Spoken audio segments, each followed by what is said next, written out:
Hello friends, how are you? I hope guys you are good.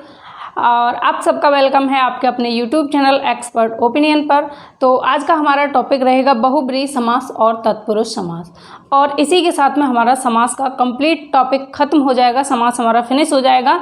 और इसके साथ साथ मैं आपको प्रैक्टिस भी कराती जा रही हूँ मल्टीपल टाइप के क्वेश्चंस की। और आज की इस वीडियो में और भी ज़्यादा बेहतरीन आपको एग्जाम्पल्स मिलेंगे। इसके अलावा जो आपका टेस्ट होगा 11 बजे, उसमें बहुत बेहतरीन आपको प्रैक्टिस मिलेगी। एक क्वेश्चन इंपॉर्टेंट होगा जो प्रीवियस ईयर में किसी ना किसी एग्जाम में आया हुआ होगा। ये जरूरी नहीं है कि किसी एक एग्जाम से उठाया जाए, अनेकों एग्जामों से, अलग अलग तरीके के एग्जाम्स में कौन कौन से तरीके से समास पूछा जाता है, सारी तरीके से आपके लिए प्रैक्टिस कराई जाएगी। ठीक है, तो आज हम बात करेंगे बहुब्रीहि समास की और तत्पुरुष समास की। बहुब्रीहि समास में क्या होता है कि इसमें ना तो पहला पद प्रधान होता है और ना दूसरा पद प्रधान होता है, कोई अन्य ही पुरुष प्रधान होता है, कोई तीसरा ही पद प्रधान होता है इसके अंदर। ठीक है, अगर हम तत्पुरुष समास की बात करें तो तत्पुरुष समास में जो हमारे कारक चिन्ह होते हैं वो छुपे होते हैं। और तत्पुरुष समास दो प्रकार का होता है, व्याधिकरण तत्पुरुष और समानाधिकरण तत्पुरुष और व्याधिकरण तत्पुरुष। दो प्रकार का तत्पुरुष होता है। उसके भी अलग अलग प्रकार हैं कि व्याधिकरण में कौन सा होगा, समानाधिकरण में कितने होंगे, कौन सा होगा। ठीक है, तो डिटेल में हम चर्चा करेंगे बहुब्रीहि समास की शुरू से लेकर। इससे पहले मैं आपको ये बता दूं कि अगर आपने हमारी प्रीवियस वीडियोस नहीं देखी, प्रीवियस सेशन नहीं देखे, द्वंद्व समास, अव्ययीभाव समास, उसके अलावा द्विगु समास, है ना, तो उनको आप जाकर देख लीजिए। अगर आप उन्हें नहीं देख पाएंगे तो शुरू से जो कहानी चली थी समास की, उसका बेसिक क्या था वो आपको क्लियर नहीं होगा। ठीक है, तो आई बटन में मैंने लिंक डाल दिया है, आप चेक कर सकते हैं, यहाँ से जाकर देख सकते हैं। कंप्लीट प्लेलिस्ट आपको मिल जाएगी, हिंदी का कंप्लीट कोर्स आपको मिल जाएगा बिल्कुल फ्री ऑफ कॉस्ट। ठीक है, बिल्कुल फ्री में, आपसे कोई चार्ज नहीं लिया जाता। इसके अलावा आपको हैंड रिटन नोट्स या पीडीएफ के फॉर्म में नोट्स जो हैं वो आपको हमारा टेलीग्राम चैनल बना हुआ है एक्सपर्ट ओपिनियन के नाम से, तो वहाँ पर सारे आपको मिल जाएंगे पीडीएफ नोट्स ईटीसी। ठीक है, तो हम बात करेंगे यहाँ बहुब्रीहि समास की। तो बहुब्रीहि समास की एक बार बात करने से पहले क्या आप चाहेंगे कि जो आपने प्रीवियस पढ़ा है उसका आपको रिवीजन करा दिया जाए? तो एक बार फास्ट रिवीजन हम करेंगे। हमने बात की थी समास की, तो समास का मूलतः शाब्दिक अर्थ होता है संक्षेप या संक्षेपीकरण या सामासिक पद या संपूर्ण पद या समस्त पद। ठीक है, इतने सारे समास के शाब्दिक अर्थ होते हैं, तो इनमें से कोई भी ऑप्शन में आपको देखने को मिले, जरूरी नहीं है कि संक्षेपीकरण ही मिल जाए। संक्षेपीकरण ना मिले तो आपको क्या मिल सकता है? आपको मिल सकता है समस्त पद, संपूर्ण पद, ठीक है, सामासिक पद। तो ये सारे किसके उदाहरण हैं? समास के शाब्दिक अर्थ के, कि समास का अर्थ क्या होता है। उसके बाद अगर हम बात करें परिभाषा की, तो अलग अलग तरीके से आप समास की परिभाषा बना सकते हैं। मैंने आपको सारी चीज़ें बेसिक जो सेशन था उसमें बताया था कि समास की परिभाषा आप खुद से बना सकते हैं। और कैसे बना सकते हैं? खुद एग्जाम्पल्स को रख करके आप बना सकते हैं कि दो या दो से अधिक शब्दों के मेल से समास बनता है जिसका कोई अर्थ होता है, या दो शब्दों के मेल से समास बनता है, एक शब्दांश और एक शब्द मिलकर भी समास बनाते हैं, एक शब्द प्लस एक शब्द मिलकर भी समास बनाते हैं, यानी दो शब्द, एक शब्द प्लस एक पद मिलकर भी समास बनता है। तो अलग अलग तरीके से, अलग अलग एग्जाम्पल्स के थ्रू आप खुद से परिभाषा क्रिएट कर सकते हैं। तो एग्जाम में आपके कौन कौन सी परिभाषाएं पूछी जाती हैं, कौन सी ज़्यादा इंपॉर्टेंट है, ये चीज़ भी मैंने आपको बताई थी, तो उस वीडियो को देखना बिल्कुल भी ना भूलें। ठीक है, उसके बाद हमने बात की थी कि समास में कई बार क्वेश्चन पूछ लिया जाता है कि पहला पद प्रधान है या दूसरा पद प्रधान है, ये पूछा जाता है। तो ध्यान रखिएगा कि पहला जो समास, जैसे अव्ययीभाव को हम लें तो अव्ययीभाव में पहला पद प्रधान होता है, पूर्व पद प्रधान होता है, प्रथम पद प्रधान होता है। उसके बाद अगर हम बात करें किसकी, उसके बाद अगर बात करें कर्मधारय समास की, तो कर्मधारय समास में दूसरा पद प्रधान होता है। उसके बाद द्विगु समास की अगर बात करें तो द्विगु समास में भी दूसरा पद प्रधान होता है। अगर हम बात करें तत्पुरुष समास की, तो तत्पुरुष समास में भी दूसरा पद प्रदान होता है। बहुब्रीहि की अगर बात करें तो बहुब्रीहि में कोई अन्य पद ही प्रदान होता है। ठीक है, अब बचा क्या हमारा? द्वंद्व समास। द्वंद्व समास में ना पहला पद प्रधान होता है ना दूसरा पद प्रधान होता है, दोनों ही पद प्रधान होते हैं। ये नहीं कहेंगे कि पहला प्रधान है या दूसरा पद प्रधान है, दोनों की प्रधानता पाई जाती है। कौन से समास में? द्वंद्व समास में। अब आपने एक चीज़ देखी कि द्विगु समास, कर्मधारय समास और तत्पुरुष समास, तीनों में ही दूसरा पद प्रधान है। तो इनको हम पहचानेंगे कैसे? तो इनको पहचानने की ट्रिक है, ट्रिक या फिर ये कहें कि बेसिक है ये। ट्रिक भी नहीं है कि जहाँ पर आपको विशेषण विशेष से मिलेगा और दूसरा पद प्रधान होगा वो कर्मधारय होगा, जहाँ पर आपको पहला पद संख्यावाची मिलेगा और दूसरा पद प्रधान होगा वहाँ द्विगु होगा, और जहाँ पर ना पहला पद संख्यावाची है ना विशेषण विशेष है तो इस स्थिति में अगर दूसरा पद प्रधान है तो वहाँ तत्पुरुष समास होगा। और तत्पुरुष समास को पहचानने के लिए और भी बेहतर तरीका है कि इसमें जो विभक्ति कारक चिन्ह जो होते हैं उनका लोप हुआ रहता है, जैसे कर्ता ने कर्म ने करण से संप्रदान के लिए अपादान से अलग होकर, तो ये सारे कारक चिन्ह छुपे होते हैं, इनका लोप होता है कौन से समास में, तत्पुरुष समास में। ठीक है। और एक चीज़ मैंने आपको बताई थी कि एक कंडीशन ऐसी रहती है जब समास के 4 भेद होते हैं तो कर्मधारय और द्विगु किस में चले जाते हैं, तत्पुरुष में चले जाते हैं। वो इसीलिए चले जाते हैं, क्यों चले जाते हैं उसका रीज़न भी हम आपको बताएंगे। ठीक है। अच्छा, अब हम शुरुआत करते हैं आज की इस वीडियो की, क्योंकि जो पहला हमने पढ़ा था उसका हम रिवीजन कर चुके और रिवीजन बहुत ज़रूरी है। मल्टीपल टाइम आप रिवीजन करेंगे तो आपको चीज़ें आपके सेकेंडरी मेमोरी में स्टोर होंगी और चीज़ों को आप याद करने की बजाय समझना शुरू कर देंगे, क्योंकि बार बार करत करत अभ्यास के जड़मत होत सुजान, रस्सी आवत जात के सिल पर पड़त निशान। तो जब अभ्यास बार बार किया जाता है तो एक पतली रस्सी और इतना कठोर पत्थर है उस पर भी निशान बना देती है। उसी तरीके से जब आपको बार बार रिवाइज कराया जाएगा तो हिंदी को आप ऐसे उड़ा दोगे कि देखा और उड़ा दिया, समास को ऐसे उड़ा दोगे कि समास देखा और उड़ा दिया। समास जैसा टॉपिक जो कई बार टिपिकल लगता है, कठिन लगता है कि हम कैसे करेंगे, कई बार हम ये भूल जाते हैं कि पूर्व पद प्रधान कौन से समास में होगा और उत्तर पद कौन से समास में प्रधान होगा। तो मुझे नहीं लगता कि आपने अगर सारी वीडियोज़ को देखी है तो आपको ये कन्फ्यूजन रहेगी, क्योंकि मैं बार बार आपको उन्हीं चीज़ों को रिवाइज कराती रहती हूँ। इसके अलावा आप लाइव चैट में ज़्यादा मजाक मस्ती नहीं करें, पढ़ाई पे फोकस रखें, जो मैं बोल रही हूँ उन चीज़ों को सुनते जाएँ, क्योंकि यहीं से क्वेश्चन आपके बनने वाले हैं, ध्यान रखिएगा। ठीक है। तो अब हम बात करते हैं बहुब्रीहि समास की। तो देखिए, बहुब्रीहि समास को पहचानने के लिए 4 कंडीशन आपके सामने हैं। मैंने आपको बताया कि इसमें ना तो पहला पद प्रधान होगा ना दूसरा पद प्रधान होगा, कोई अन्य ही पुरुष प्रधान होगा। तो यहाँ पर लिखा है अन्य पद प्रधान, कोई अन्य पद ही प्रधान होगा, ना पहला ना दूसरा। कौन सा पद प्रधान होगा, कोई अन्य ही पद प्रधान होगा। इसके अलावा तीसरा पद प्रधान या तीसरे पद की प्रमुखता या तीसरे पद की मुख्यता या तीसरा पद मुख्य होगा। वही बात है कि जब पहला पद प्रधान नहीं होगा, दूसरा प्रधान नहीं होगा, तो कोई अन्य पद प्रधान होगा, और वो अन्य पद होगा कौन, वो अन्य पद होगा तीसरा पद। ठीक है। इसके बाद अगली कंडीशन है पहला दूसरा पद गौण। तो पहला पद प्रधान नहीं है, दूसरा पद प्रधान नहीं है, तो पहले दूसरे पद की क्या पाई जाएगी, गौणता पाई जाएगी। पहला और दूसरा पद गौण होगा और मुख्य कौन होगा, कोई तीसरा ही पद इसमें मुख्य होगा। जैसे अगर हम उदाहरण की बात करें तो चंद्रधर, चंद्रधर, चंद्रमा को धारण करने वाला, चंद्रमा को धारण करने वाला, तो इसका क्या होगा, अर्थात किससे संबंध है इसका बताइए, कमेंट करिए कि चंद्रधर हम किसको कहेंगे, चंद्रमा को धारण करने वाला। इसके लिए सही आपको बताना है कि तीसरा पद इसका क्या होगा, कमेंट करके बताइए। चंद्रधर, चंद्रधर यानी शिव, चंद्रमा को धारण करने वाला। सभी ने सही किया है आंसर। शिव को हम कहते हैं चंद्रधर, यानी भोले भंडारी महादेव जो हैं उन्हीं को हम चंद्रधर कहते हैं। उनके यहाँ सिर पर चंद्रमा है, चंद्रमा को धारण किए हुए है, इसलिए हम शिव को क्या कहते हैं, चंद्रधर कहते हैं। ठीक है। तो इसी तरीके से हमारा यहाँ चंद्रधर में कौन सा, जो चंद्रधर है हमने इसका विच्छेद किया कि चंद्रमा को धारण करने वाला, तो ना पहला पद प्रधान है ना दूसरा पद प्रधान है। प्रधान कौन है, अर्थात शिव, कोई अन्य पद प्रधान है, कोई तीसरा पद प्रधान है। ठीक है। तो यहाँ तक की बात क्लियर हुई कि आप कैसे पहचानेंगे कि ना पहला पद प्रधान होगा ना दूसरा पद प्रधान होगा, कोई अन्य पद ही इसमें प्रधान होगा।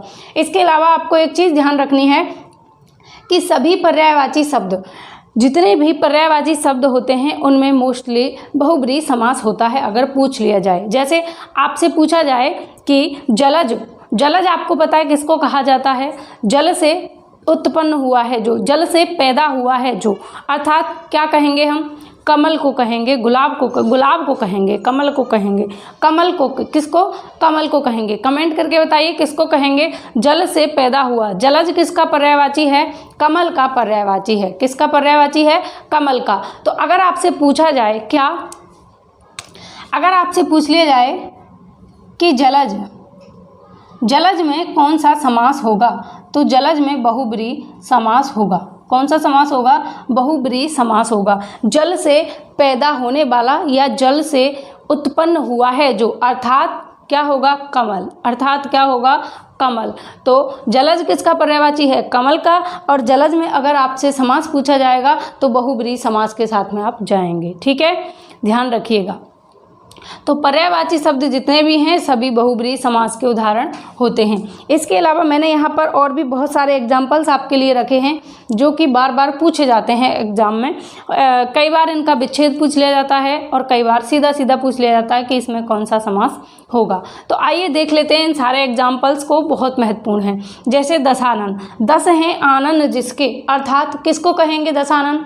कमेंट करके बताइए किसको कहेंगे दशानन। अब बातें बंद कीजिए, जितने भी समास हैं उनके मैं आपको नाम बोलती जा रही हूँ, आपको बताना है कि तीसरा पद इसमें क्या होगा। अब बताइए दशानन में कौन सा समास होगा?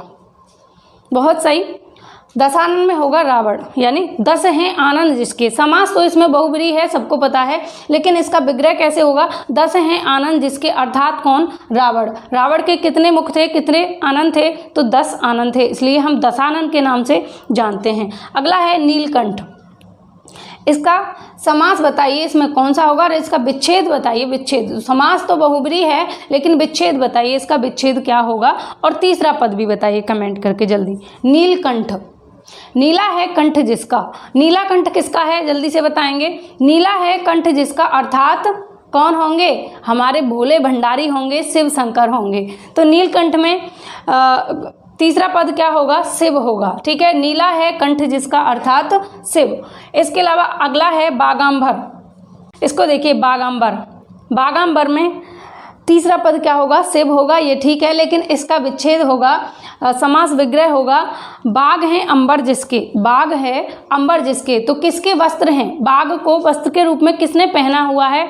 तो शिव ने पहना हुआ है। बागांबर में कौन सा समास होगा?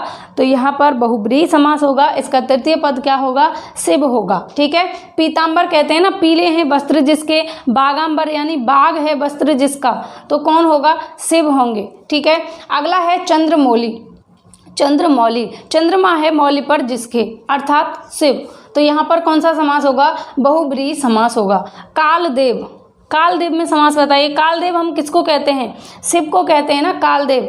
काल के देवता कौन हैं? शिव हैं, तो कालदेव में कौन सा समास होगा?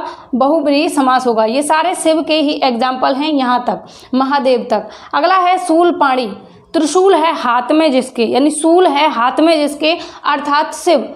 मृत्युंजय, मृत्यु पर विजय प्राप्त करने वाला, मृत्यु पर जय प्राप्त करने वाला कौन है? शिव शंकर हैं, तो इसमें भी कौन सा समास होगा? बहुब्रीहि समास होगा। चंद्रशेखर, चंद्रमा है शिखर पर जिसके, शेखर पर जिसके, तो कौन होंगे? शिव होंगे, तो यहाँ कौन सा समास है? बहुब्रीहि समास है। चंद्रमा है शिखर पर जिसके, चंद्रमा है शिखर पर जिसके, अर्थात कौन सा समास होगा? बहुब्रीहि समास होगा। और तृतीय पद क्या होगा? यहाँ पर शिव होगा। ठीक है, महादेव, महादेव, देवों के देव महादेव, महान है जो देवता, तो कौन है? शिव, तो इसलिए महादेव में कौन सा समास होगा? बहुब्रीहि समास होगा। अगला है गजानन, गजानन, ठीक है, गज के समान मुख है जिसका, या गज के समान आनन है जिसका, अर्थात गणेश। गज के समान यानी हाथी के जैसा मुंह किसका है? गणेश का। तो गजानन का समास अगर पूछा जाएगा तो बहुब्रीहि समास आप करेंगे। एक दंत में बताइए, एक दंत का विच्छेद बताइए, एक दंत का विच्छेद कैसे होगा? और एक चीज़ और बताइए कि जब ऑप्शन में अगर बहुब्रीहि समास ना हो तो आप एक दंत को क्या करेंगे, ये भी बताइए। एक दंत, एक दंत, एक दांत वाला कौन है? गणेश। ठीक है, एक दांत वाले कौन हैं? गणेश हैं, तो एक दंत में कौन सा समास होगा? बहुब्रीहि समास होगा। एक दंत हम किसको कहते हैं? गणेश को कहते हैं, इसलिए कौन सा समास हुआ? बहुब्रीहि समास हुआ। सपोज दैट आपके ऑप्शन में बहुब्रीहि ना हो तो अब बताइए। अगर बहुब्रीहि आपके ऑप्शन में नहीं होगा तो आप द्विगु के साथ में जाएंगे। ध्यान रखिएगा, किसके साथ में जाएंगे?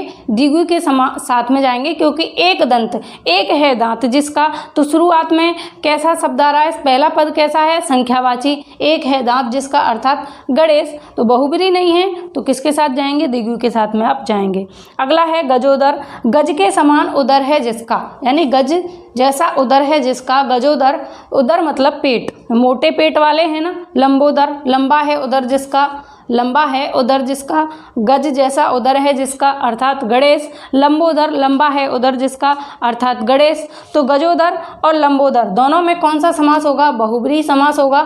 और दोनों की संज्ञा किससे, दोनों को किसकी उपमा दी जाती है? तो गणेश। ठीक है, गणेश को हम लंबोदर और गजोदर दोनों कहते हैं। इधर दिया है दिगंबर, क्या दिया है? दिगंबर। तो दिगंबर में बताइए, इसका विच्छेद बताइए कि इसमें विच्छेद करने के बाद इसका तृतीय पद क्या होगा? दिगंबर में बताइए। दिग अंबर, दिग है अंबर जिसके, और अर्थात यहाँ पर जैनी के लिए, जैनियों को बोला जाता है दिगंबर और श्वेतांबर। तो दोनों में ही बहुब्रीहि समास होगा और तृतीय पद क्या होगा? यहाँ जैनी होगा दोनों में। ठीक है, दिगंबर और श्वेतांबर किसको बोलते हैं? जैनियों में होते हैं ये दिगंबर और श्वेतांबर। श्वेतांबर जो मतलब वाइट सफ़ेद वस्त्र पहनते हैं, इस तरीके से जो जैनी हैं हमारे श्याम सुंदर बहुत अच्छे तरीके से जानते होंगे इस बात को, कंप्लीट श्याम सुंदर को पता होगा। ठीक है, तो दो तरीके से होते हैं ये, दिगंबर और श्वेतांबर होते हैं। चतुर्मुख, चार हैं मुख जिसके, चार हैं मुख जिसके, चतुर्मुख हम किसको कहेंगे? कमेंट करके बताइए। अगला है गदाधर और हलधर। गदा को धारण करने वाला अर्थात हनुमान, हल को धारण करने वाला अर्थात कौन होगा? हल किसने धारण किया हुआ है? बलराम ने धारण किया हुआ है। तो हलधर हम किसको कहेंगे? बलराम को कहेंगे, ध्यान रखिएगा। चतुर्मुख में कौन सा समास होगा? चार हैं मुख जिसके। तो चार मुख किसके हैं? ब्रह्मा के होते हैं, एक इधर होता है, एक इधर होता है, एक इधर होता है। तीन आपको दिखाई देते हैं, लेकिन एक इसके पीछे भी होता है जो आपको दिखाई नहीं देता, इसलिए ब्रह्मा के चार मुख होते हैं और इसी वजह से ब्रह्मा को चतुर्मुख के नाम से भी जाना जाता है। तो चतुर्मुख, गदाधर, हलधर, इनमें सभी में कौन सा समास होगा? बहुब्रीहि समास होगा। मूषक वाहन, मूषक है यानी मूसा है वाहन जिसका, चूहा है वाहन जिसका, मूषक है वाहन जिसका, अर्थात गणेश को कहते हैं, गणेश जी का मूषक वाहन है। ठीक है, मोदक प्रिय किसको कहेंगे? गणेश को कहेंगे। लड्डू बहुत प्रिय हैं, श्रीदेव, श्रीदेव यानी श्री किसके? श्री के देव। तो इसमें कौन सा तृतीय पद होगा? श्रीदेव भी हम किसको कहते हैं? गणेश को कहते हैं। देवश्री, देवश्री हम किसको कहते हैं? गणेश को कहते हैं। तो इन दोनों में ही बहुब्रीहि समास होगा। विनायक, विनायक किसको कहते हैं? गणेश को कहते हैं। ठीक है, विनायक किसे कहते हैं? गणेश को कहते हैं। जो दुखों को हरने वाले हैं विनायक, वो हम किसको कहेंगे? गणेश को कहेंगे। तो गणेश में, विनायक में बहुब्रीहि समास होगा। अगला है जयपुर। अब आप देखिए यहाँ पर जयपुर, जोधपुर, हैदराबाद, तुगलकाबाद, ये चार शहर दिए हुए हैं और इन चारों शहरों में ही कौन सा समास है? बहुब्रीहि समास है। ठीक है, कौन सा समास है? बहुब्रीहि समास है। तो जैसे ये दिया है जयपुर, तो जयपुर का आप विच्छेद कैसे करेंगे ये आप करके बताइए जल्दी से। जो राजा जयसिंह के द्वारा बसाया गया पुर, राजा जयसिंह के द्वारा बसाया गया पुर, तो उसे हम क्या कहेंगे? जयपुर कहेंगे। राजा जयसिंह के द्वारा बसाया गया पुर बराबर जयपुर। तो यहाँ जयपुर में कौन सा समास होगा? बहुब्रीहि समास होगा।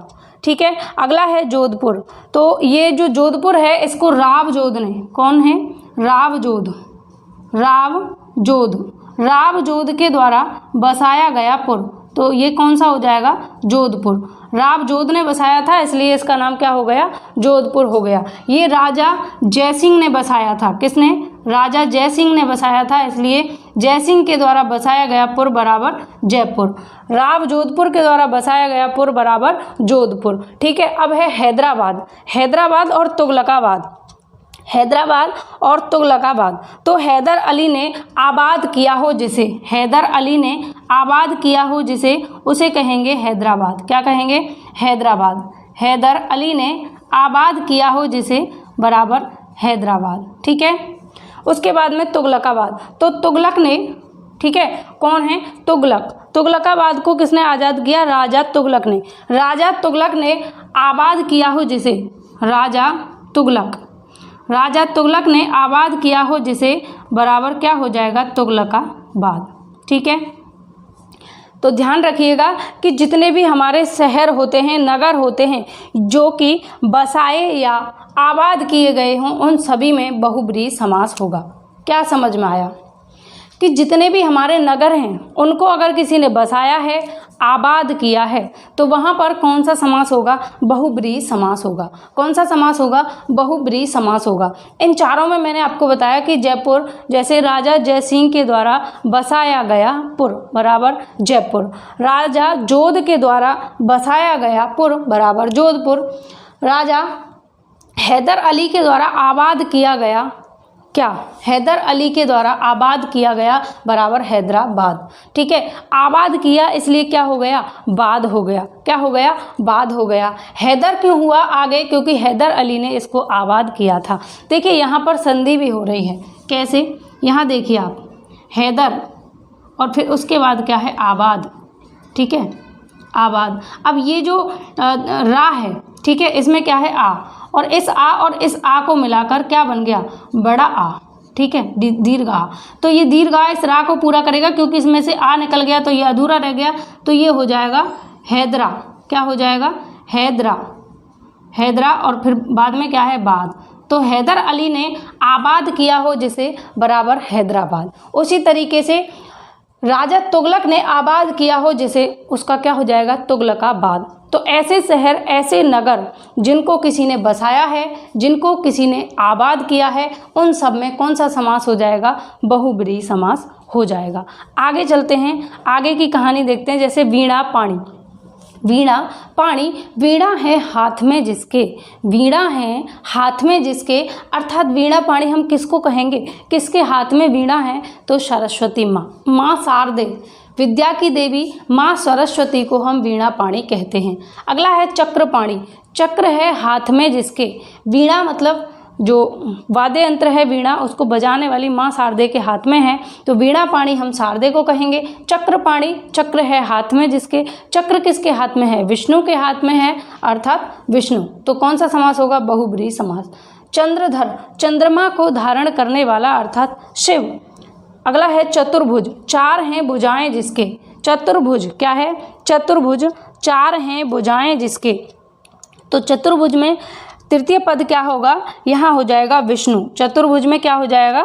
विष्णु हो जाएगा। पीतांबर, पीले हैं अंबर जिसके, यानी पीले हैं वस्त्र जिसके, तो क्या हो जाएंगे यहाँ पर? विष्णु। चतुर्भुज और पीतांबर दोनों विष्णु को कहते हैं, ध्यान रखिएगा। बाकी के इतने सारे लिखे हुए हैं, ये सारे महादेव के, शिव के पर्यायवाची हैं। और बाकी नीचे जो हैं ये गणेश के पर्यायवाची हैं, विनायक तक। उसके बाद में जितने भी शहर और नगर जो आबाद किए गए हों या किसी के द्वारा बसाए गए हों, तो वहाँ पर क्या हो जाएगा? बहुब्रीहि समास हो जाएगा। इसके अलावा यहाँ पर वीणा पाणी, चक्र पाणी, चक्रधर, चतुर्भुज और पीतांबर, इन सभी में कौन सा समास होगा? बहुब्रीहि समास होगा। अब कमेंट करके बताइए कि बहुब्रीहि समास में इतना जो आपको बताया गया वो आपको क्लियर हुआ? इतनी कहानी जो आपको बताई गई वो क्लियर हुई कि जितने भी पर्यायवाची होते हैं वो सारे बहुब्रीहि समास होते हैं। पहला पद और दूसरा पद गौण रहता है, इसमें कोई तीसरा ही पद प्रधान रहता है, कोई अलग ही पद की प्रधानता इसमें पाई जाती है। और बहुब्रीहि समास में कोई अन्य पद प्रदान होता है, यानी कोई तीसरा ही पद प्रदान होता है। तो यहाँ तक हमने बात की। अब हम आगे बात करेंगे तत्पुरुष समास की। ठीक है, किसकी बात करेंगे हम? तत्पुरुष समास की। और एक चीज़ आपको ध्यान रखनी है जो मैंने कल भी आपको बताई थी और एक बार मैं आपको फिर बता देती हूँ कि जब भी आपको ऑप्शन में कर्मधारय और बहुब्रीहि दोनों ही ऑप्शन देखने को मिले और आपसे समास पूछा जाए तो 99% चांसेस रहते हैं कि वहाँ बहुब्रीहि समास सही होगा। इसलिए आप बहुब्रीहि को ज़्यादा वरीयता देंगे अगर ऐसी सिचुएशन आपके सामने आती है। अब हम बात करें तत्पुरुष समास की, तो तत्पुरुष समास, इसमें कारक चिन्ह का लोप रहता है। किसका लोप रहता है? कारक चिन्ह का इसमें लोप रहता है। और इसके दो भेद होते हैं। तत्पुरुष समास के कितने भेद होते हैं? दो भेद होते हैं, ये ध्यान रखिएगा। कितने भेद होते हैं? दो भेद होते हैं। ठीक है, और जिस समास में पूर्व जो पद है, पहला पद जो है वो गौण रहता है और उत्तर पद की प्रधानता होती है, वहाँ तत्पुरुष समास होता है। ठीक है, ध्यान रखना। तो मैंने आपको बताया था कि दूसरा पद प्रधान रहेगा और पहला पद ना तो विशेषण होगा और ना ही पहला पद संख्यावाची होगा, तब कौन सा समास होगा? तत्पुरुष समास होगा। और इस समास में परसर्ग का लोप रहता है। परसर्ग मतलब कारक चिन्ह। अब आपको एक चीज़ और पता लगी नई, क्या? पहले से पता है तो बहुत खुशी की बात है, नहीं पता है तो अब जान लीजिए। हम 1 मिनट इसको इरेज कर देते हैं ताकि लिखने के लिए स्पेस हो जाए। तो हम बात करते हैं यहाँ जैसे मैंने आपसे कहा कि इसमें परसर्ग का लोप रहता है, परसर्ग। तो परसर्ग क्या होते हैं, अगर आपसे पूछ लिया जाए कि परसर्ग किसे कहते हैं, तो ध्यान रखिएगा कि जितने भी कारक चिन्ह होते हैं उन सबको परसर्ग कहते हैं, कारक चिन्हों को ही परसर्ग कहते हैं। ठीक है, कारक चिन्हों को ही परसर्ग कहते हैं। हाँ, इसमें आधा होता है, चिन्हों को ही परसर्ग कहते हैं। वैसे इसको सही लिखने का तरीका क्या है, चिन्ह को जो हम लिखते आते हैं उसके बजाय आप कैसे लिखेंगे, शुद्ध लिखना चाहें तो ऐसे लिखा करिए, कारक चिन्हों को परसर्ग कहते हैं। यानी हमारा ना जो है ये हा के नीचे लगाया करिए ऐसे, तब सही रहता है। ठीक है, कारक चिन्ह जो होते हैं उन्हीं को हम परसर्ग कहते हैं। तो कारक चिन्हों का इसमें लोप पाया जाता है, परसर्ग का इसमें लोप पाया जाता है। इसके दो भेद होते हैं, व्याधिकरण तत्पुरुष और समानाधिकरण तत्पुरुष। ठीक है, तो इसके दो भेद होते हैं और इसके 8 उपभेद होते हैं। तो 8 उपभेद कौन कौन से हैं, 2 तो इसके अंदर के उपभेद और 6 इसके अंदर के उपभेद। ठीक है, तो पहले हम बात करेंगे 2 भेदों की। 2 भेद हैं, पहला है व्याधिकरण तत्पुरुष और दूसरा है समानाधिकरण तत्पुरुष। जो व्याधिकरण तत्पुरुष है इसके भी 2 प्रकार होते हैं, कौन कौन से, कर्मधारय समास और द्विगु समास। अगर हम बात करें समानाधिकरण की, तो समानाधिकरण में कर्म तत्पुरुष होता है, करण तत्पुरुष होता है, संप्रदान तत्पुरुष होता है, अपादान तत्पुरुष होता है, संबंध तत्पुरुष होता है और अधिकरण तत्पुरुष होता है। तो यहाँ पर इसके 6 उपभेद पाए जाते हैं, किसके, समानाधिकरण के। तो समानाधिकरण 6 प्रकार का होता है, व्याधिकरण 2 प्रकार का होता है। ध्यान रखिएगा कि जब मैं क्वेश्चन बनाऊंगी तो आपको यहाँ से क्वेश्चन देखने को मिलेगा। ठीक है, ये डीप पूछा जाता है, टीजीटी पीजीटी लेवल पर यहाँ से क्वेश्चन पूछा जाता है कि जो समास, तत्पुरुष समास का उपभेद कौन सा है, तत्पुरुष समास का उपभेद कौन सा है। तो यहाँ ऑप्शन में अगर दे दिया जाएगा कर्मधारय समास, द्विगु समास, उपरोक्त दोनों, इनमें से कोई नहीं, तो उपभेद कौन सा हो गया, ये दोनों ही उपभेद हैं। ये 6 की 6 उपभेद हैं और भेद कितने हैं, 2 हैं। मुख्य भेद कितने हैं, 2 हैं, व्याधिकरण और समानाधिकरण। और उपभेद, टोटल उपभेद पूछे जाएं तो 8 उपभेद हैं। ठीक है, कितने, 8 उपभेद हैं। तो इतनी बात आपको क्लियर हुई कि व्याधिकरण के 2 प्रकार हैं, कर्मधारय समास और द्विगु समास। समानाधिकरण के 6 प्रकार हैं, कर्म तत्पुरुष समास, करण तत्पुरुष समास, उसके बाद क्या है, संप्रदान तत्पुरुष, अपादान तत्पुरुष समास, संबंध तत्पुरुष समास और अधिकरण तत्पुरुष समास। अब हम बात करेंगे इसके मल्टीपल टाइप के एग्जाम्पल्स की, कि अलग अलग तरीके के किस तरीके से आपके सामने एग्जाम्पल्स रखे जा सकते हैं। तो देखिए, मतदाता, मतदाता, ठीक है, तो यहाँ पर मतदाता में कौन सा तत्पुरुष होगा, अगर आपसे ये पूछ लिया जाए तो बताएंगे आप कि कौन सा तत्पुरुष होगा। पहला दिया है कर्म तत्पुरुष, कर्ता ने कर्म को, तो मत को देने वाला, मतदाता का आप विच्छेद अगर करेंगे तो कैसे करेंगे, मत को देने वाला, तो क्या हो जाएगा, मतदाता। अगर पूछ लिया जाए कि मतदाता में कौन सा तत्पुरुष समास है, थोड़ा सा स्पीड को कम कर लेते हैं क्योंकि बोलते बोलते एनर्जी बहुत ज़्यादा लॉस्ट हो रही है। ठीक है, तो मतदाता आराम से पढ़ेंगे, वैसे भी आराम से समझेंगे तो ज़्यादा बेटर रहेगा। मतदाता में आपको अगर पूछा जाए कि मतदाता में कौन सा तत्पुरुष का भेद होगा, तो ध्यान रखिएगा कर्म तत्पुरुष होगा, मत को देने वाला। अगला है ग्रह कट, ग्रह को काटने वाला। कोई ग्रह, ये बोलते हैं ना कि ग्रह आ गई है, तो ग्रह को काटने वाला उसको क्या कहते हैं, ग्रह कट। और ग्रह कट में कौन सा तत्पुरुष होगा, कर्म तत्पुरुष होगा। ठीक है, आगे है जन्म जात, जन्म जात क्या है, जन्म जात। तो कोई भी चीज़ जब होती है जन्म जात, ठीक है, तो जन्म से जात, ठीक है, जन्म से जात या जन्म से उत्पन्न हुई है, जो जन्म से जो उत्पन्न है, जन्म से उत्पन्न बराबर कौन सा तत्पुरुष होगा, करण तत्पुरुष हो जाएगा। जन्म से उत्पन्न बराबर करण तत्पुरुष। आगे है मुँह मांगा, मुँह से मांगा, मुँह से मांगा हुआ, मुँह से मांगा हुआ, तो कौन सा तत्पुरुष हो जाएगा, करण तत्पुरुष हो जाएगा। ठीक है, कर्ता ने कर्म को, तो को जहाँ पर कारक चिन्ह का लोप होगा, को जहाँ पर भी परसर्ग का लोप होगा, वहाँ कौन सा होगा, कर्म तत्पुरुष होगा। से या फिर के द्वारा, के द्वारा इस परसर्ग का लोप होगा तो करण तत्पुरुष होगा।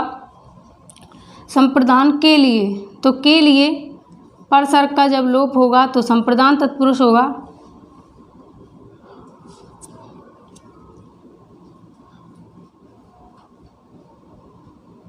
से होगा यहाँ पर अपादान में, लेकिन अलग होने के अर्थ में होगा। किसके अर्थ में? अलग होने के। मैं बोलती जा रही हूँ, ध्यान से सुनते जाइए, लिखना भी इतना ज़रूरी नहीं है, बस सुनते जाइए, ठीक है। अलग होने के अर्थ में जब से को लिया जाएगा तो अपादान होगा। संबंध जब भी होगा काकी के रारी रे, जब भी होंगे काकी के रारी रे, जब भी इन पर सर्ग का लोप होगा तो संबंध तत्पुरुष होगा। अधिकरण मैं पर होगा, मैं पर ऊपर ये होंगे, तब कौन सा होगा? अधिकरण तत्पुरुष होगा, ठीक है। तो यहाँ मुँह मांगा यानी मुँह से मांगा, तो मुँह से मांगा या मुँह के द्वारा मांगा गया, तो यहाँ पर भी कौन सा हो जाएगा? करण तत्पुरुष हो जाएगा। आगे है हथकड़ी। क्या है आगे?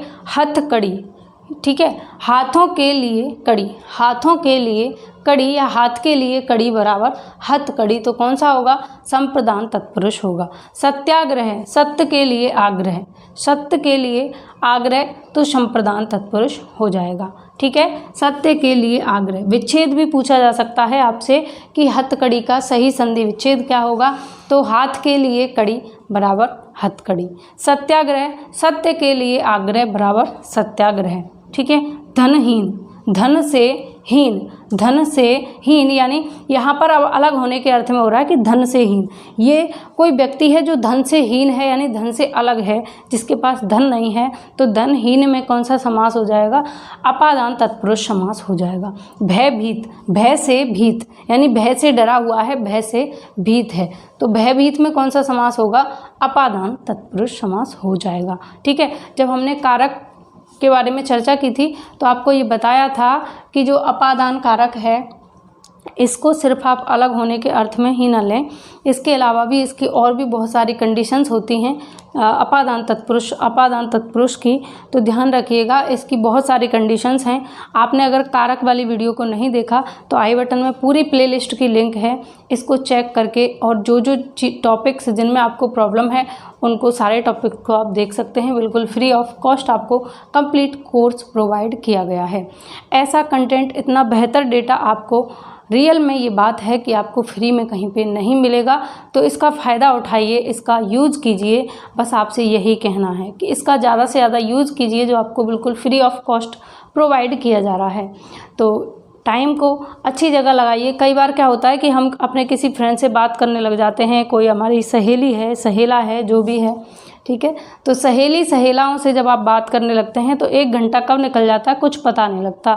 कई बार 1 घंटे 2 घंटे आराम से आपको फेसबुक, व्हाट्सअप, इंस्टा, अगर किसी से बात भी नहीं करते तो भी कई लोगों की आदत होती है कि 10 मिनट इंस्टा पे जाएंगे, सोच के जाएंगे कि बस खोलकर ओपन करके बंद कर देंगे, कि ये देखना है कि किसके मैसेज आए हैं, ये चेक करना है कि बस किसके मैसेज आए हैं या किसने स्टोरी पर हमारी पे कमेंट किया है, किसने लाइक किया है। लेकिन जाते तो इस उद्देश्य से हैं कि देख कर आ जाएंगे, बट वहाँ होता क्या है, वहाँ पर आप लग गए अगर किसी चीज़ को देखने, कोई वीडियो वगैरह कुछ भी देखने लग गए तो आप 1 घंटे आधा घंटे ऐसे ही निकाल देते हैं, कब पता नहीं लगता। यही इंस्टा पर जाकर हो जाता है, यही फेसबुक पे जाते हैं तो हो जाता है, वही व्हाट्सअप और बाकी सारी जगह। तो उस टाइम को जो आप फालतू में बेकार जगह, मैं ये कहूँ कि आपकी अभी स्टूडेंट लाइफ है, अगर आप स्टूडेंट हैं और इस वीडियो को देख रहे हैं तो ऑफ कोर्स आप स्टूडेंट ही होंगे, स्टूडेंट लाइफ में होंगे। तो स्टूडेंट लाइफ में आपका सबसे पहला कर्तव्य है, सबसे पहला कर्म है, सबसे पहला काम है कि आप पढ़ाई करें, बेहतर पढ़ाई करें, अपने आप को धोखा ना दें, अपने पेरेंट्स को धोखा ना दें। जिन माता पिता ने आपको पढ़ा लिखा कर यहाँ तक आपको लेकर आए, आप इस स्टेज पर हैं, अगर आप यहाँ कंपटीशन की तैयारी कर रहे हैं, यूट्यूब पर अगर पढ़ रहे हैं तो इसका मतलब है कि आप बहुत अच्छी एजुकेशन लेकर आए हैं, यानी हायर एजुकेशन की पोजीशन पे हैं। तो आप खुद को धोखा नहीं दें, उनको धोखा नहीं दें। उन्होंने आपको जन्म दिया, इतना बड़ा किया, इस उद्देश्य से, इस एक भावना के साथ में कि हमें ये बड़ा होकर कुछ हमारे लिए बेटर करेगा या हमारा नाम रोशन करेगा, बस इतनी सी उनकी इच्छा होती है। तो उनके साथ में आप बिल्कुल भी धोखा ना करें। इन फालतू की जगहों पर, इन सोशल मीडिया पर कम टाइम देकर अपनी पढ़ाई को टाइम दें। वो 30 मिनट जो आप गाने सुनने में या ऐसे ही स्क्रॉल करने में कि किसका क्या थॉट आया या किसने मेरी स्टोरी पर कमेंट किया है, उनको थोड़ा सा कम टाइम देकर आप अगर वीडियो देख लेते हैं 30 मिनट की, तो आपका एक टॉपिक क्लियर हो जाता है। तो यहाँ पर उद्देश्य बनाकर आएँ कि आपको बेहतर पढ़ना है और खुद को धोखा ना दें। बार बार मैं इसी बात को कहूँगी कि खुद को धोखा ना दें, अपने पेरेंट्स को धोखा ना दें। उनको लगता है कि हमारा बच्चा पढ़ाई कर रहा है लेकिन आप कुछ और ही कर रहे हैं, ऐसा ना करें।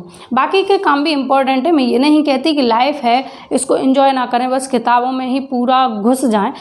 ठीक है कि वो चीज़ें करनी चाहिए, अपने आपको सोशल मीडिया से भी जुड़े रहना है, लेकिन लिमिटेड। गलत कोई भी चीज़ नहीं है, लेकिन अगर उसकी अति आप करेंगे तो वो गलत हो जाएगी। ठीक है, तो एक एजुकेशन, पढ़ाई ही ऐसी चीज़ है जिसको आप जितना ज़्यादा बार बार अभ्यास करते हैं आप उतना ही इसमें बेहतर होते जाते हैं।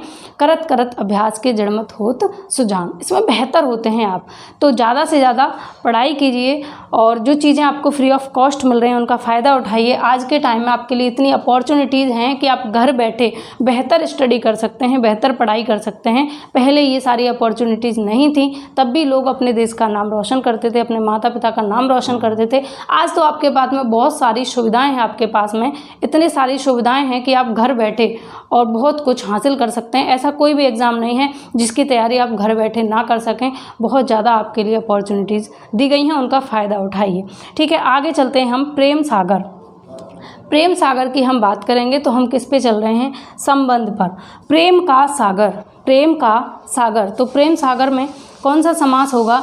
तो यहाँ पर संबंध तत्पुरुष समास होगा। दिनचर्या, दिन की चर्या, हमारे पूरे दिन की जो चर्या होती है कि हमें कब कौन सा काम करना है तो उसे हम दिनचर्या बोलते हैं। दिनचर्या में कौन सा समास होगा? तो संबंध तत्पुरुष समास होगा। डायरेक्ट अगर पूछा जाए कौन सा समास होगा? तत्पुरुष समास होगा। और तत्पुरुष में भी अगर आपको डीप पूछ लिया जाए कि तत्पुरुष में कौन सा तत्पुरुष का भेद होगा तो बता दीजिएगा आप कि संबंध तत्पुरुष समास होगा। ठीक है, आगे है आत्मविश्वास। आत्मविश्वास का मतलब है आत्मा पर विश्वास। आपको खुद पर विश्वास है, आत्मा पर विश्वास है, अपने आप पर विश्वास है तो उसे हम क्या कहेंगे? आत्मविश्वास कहेंगे। और आत्मविश्वास में अधिकरण तत्पुरुष समास होगा। अगला है नीति निपुण। नीति में निपुण, नीति में निपुण। तो नीति में निपुण, इसमें कौन सा समास होगा? अधिकरण तत्पुरुष होगा। मैं, पर, ऊपर, ये सारे का जो परसर्ग होंगे वहाँ पर कौन सा समास होगा? अधिकरण तत्पुरुष होगा। सर चढ़ा, सर पर चढ़ा, ये बोलते हैं ना, कोई बच्चा होता है छोटा उसको बोलते हैं सर चढ़ा कर रखा है, ये यानी सर पर चढ़ा हुआ। तो सर चढ़ा यानी सर पर चढ़ा, सर चढ़ा। तो इसमें कौन सा होगा? तो अधिकरण तत्पुरुष समास होगा। अब हम बात करें, यहाँ पर अलग अलग एग्जाम्पल्स हैं, इसको मैं इरेज कर देती हूँ। आपको बताना होगा इसमें क्या होगा। ठीक है, आपको ये बताना है कि इसमें होगा क्या। अगर आपने देख लिया है तो आप फिर आराम से बता ही देंगे, अन्यथा अगर समझ लिया है तब भी आप बता देंगे। हवन सामग्री, इसका विच्छेद बताइए। हवन सामग्री का विच्छेद क्या होगा? हवन सामग्री कन्यादान, गुरु दक्षिणा और सूर्यकृत, इसका विच्छेद आपको बताना है। इनका विच्छेद क्या होगा बताइए। तो हवन सामग्री, हवन के लिए सामग्री, हवन के लिए सामग्री, तो यहाँ कौन सा होगा समास? संप्रदान तत्पुरुष होगा। कन्यादान, कन्या का दान, कन्या का दान। तो कन्यादान में कौन सा समास होगा? जल्दी से बताइए कमेंट करके। कन्यादान में तत्पुरुष में कौन सा तत्पुरुष समास होगा? कन्यादान, कन्या का दान यानी संबंध तत्पुरुष होगा। गुरु दक्षिणा, तो गुरु के लिए दक्षिणा, गुरु के लिए दक्षिणा, तो कौन सा समास होगा? संप्रदान समास होगा, गुरु के लिए दक्षिणा। तो यहाँ पर कौन सा है? हवन के लिए सामग्री संप्रदान होगा। फिर उसके बाद में कन्या का दान संबंध तत्पुरुष होगा। फिर उसके बाद में क्या होगा? उसके बाद में दिया है कन्या का दान, कन्या का दान तो संप्रदान तत्पुरुष होगा। और उसके बाद दिया है सूर्यकृत, सूर्य के द्वारा कृत, सूर्यकृत में क्या होगा? सूर्य के द्वारा कृत।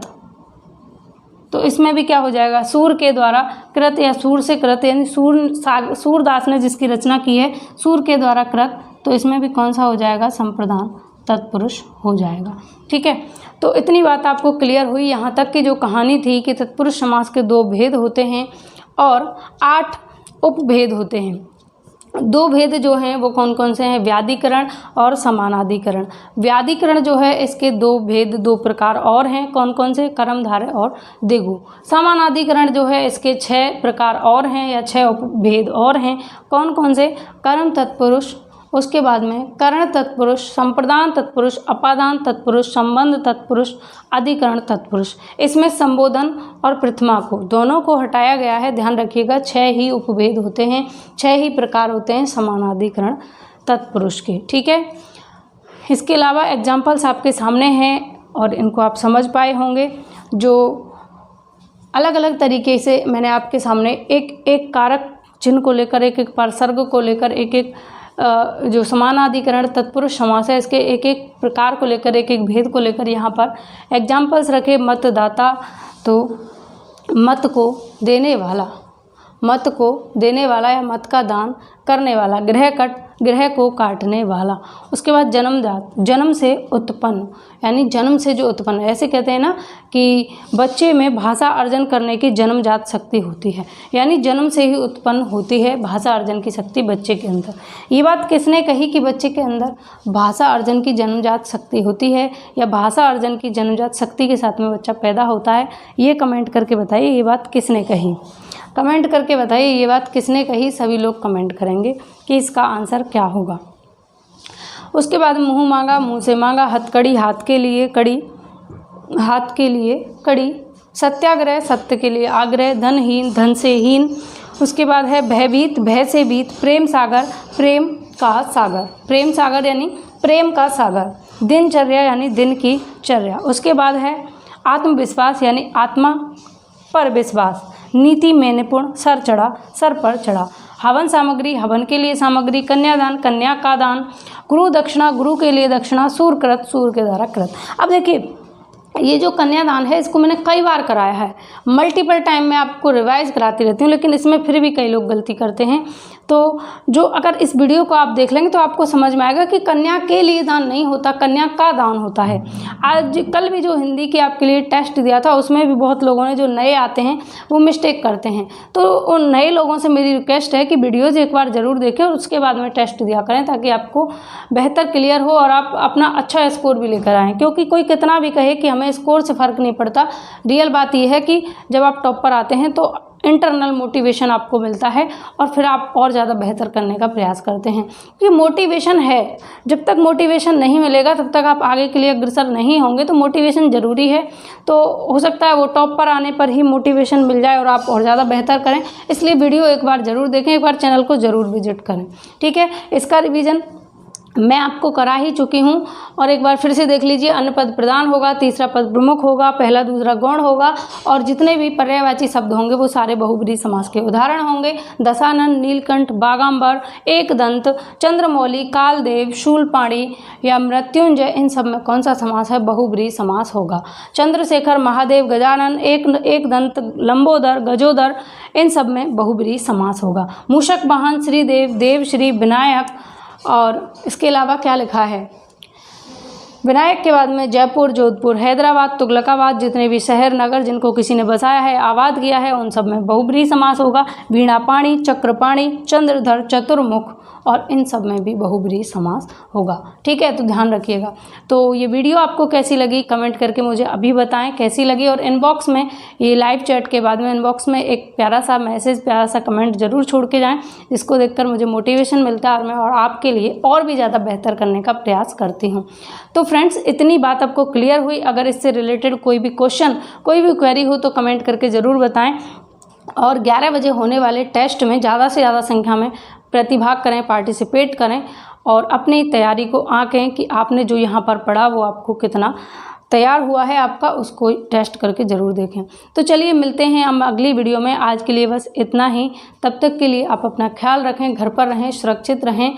Have a nice day. Bye bye, take care.